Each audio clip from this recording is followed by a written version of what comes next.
সম্মানিত সভাপতি, নাগরিক শক্তির চেয়ারম্যান আব্দুল মালিক ফরাজি, উপস্থিত জাতীয় নেতৃবৃন্দ, সাংবাদিক বন্ধুরা, দীর্ঘক্ষণ যাবৎ আপনারা অনেক ধৈর্যের পরীক্ষায় উত্তীর্ণ হয়েছেন। সভা অল্প সময় শেষ হবে, আমি বেশি কথা বলবো না।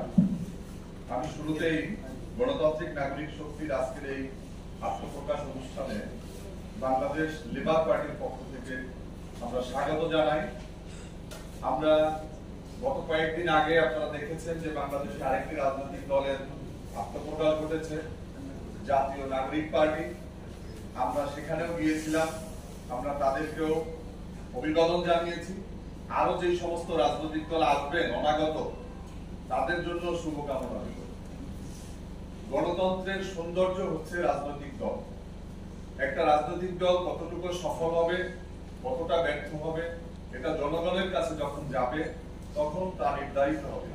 আমরা একটা রাজনৈতিক দল হয়ে আরেকটা রাজনৈতিক দলের শুভকামনা রাখবো, এটাই হচ্ছে রাজনৈতিক শিষ্টাচার।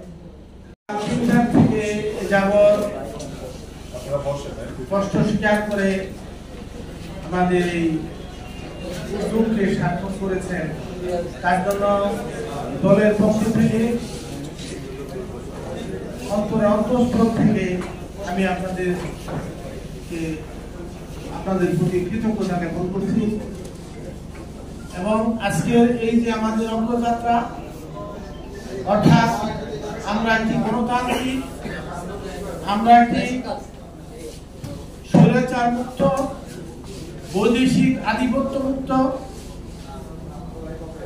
বৈষম্যহীন সমৃদ্ধ বাংলাদেশ প্রতিষ্ঠার স্বপ্ন নিয়ে এই গণতান্ত্রিক নাগরিক শক্তি নামক দলের পথযাত্রা শুরু করেছি। সেই ক্ষেত্রে উত্তরোত্তর আপনাদের সার্বিক সহযোগিতা আমরা আশা করছি এবং আমি বিশ্বাস করি যে আমরা যারা এই দেশের স্বাধীনতা, সার্বভৌমত্ব, রাষ্ট্রীয় অখণ্ডতা টিকিয়ে রাখার এবং একটি গণতান্ত্রিক রাষ্ট্র ব্যবস্থা প্রতিষ্ঠার, একটি আত্মনির্ভরশীল বাংলাদেশ প্রতিষ্ঠার চিন্তা নিয়ে ভিত্তিতে আমরা যারা রাজনীতি করি, আমরা মনে করি আমরা একটা পরিবার হিসাবে, অর্থাৎ একটি রাজনৈতিক মোর্চা করে তুলতে পারি, যে আমরা আপসহীনভাবে পারস্পরিক সহযোগিতা, কাঁধে কাঁধ মিলে, হাতে হাত মিলে, কণ্ঠে কণ্ঠ মিলে আমরা আন্দোলন সংগ্রাম করে যাব।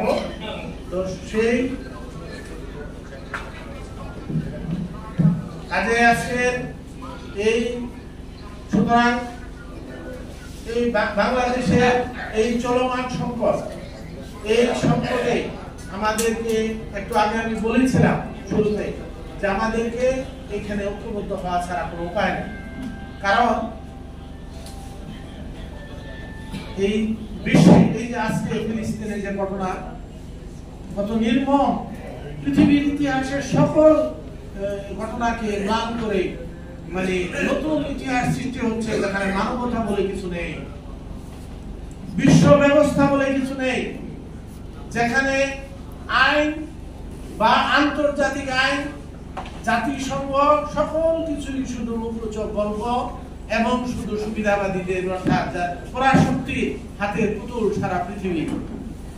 কাজেই আমাদের পূর্বপুরুষরা যে সাম্রাজ্যবাদ বিরোধী আন্দোলন করেছে, যে নগ্ন পুঁজিবাদ বিরোধী আন্দোলন সংগ্রাম করেছে, তার যুক্তিকতা আজকেও বিদ্যমান।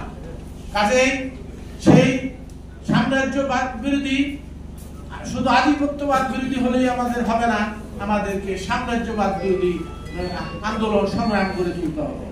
কাজে আজকে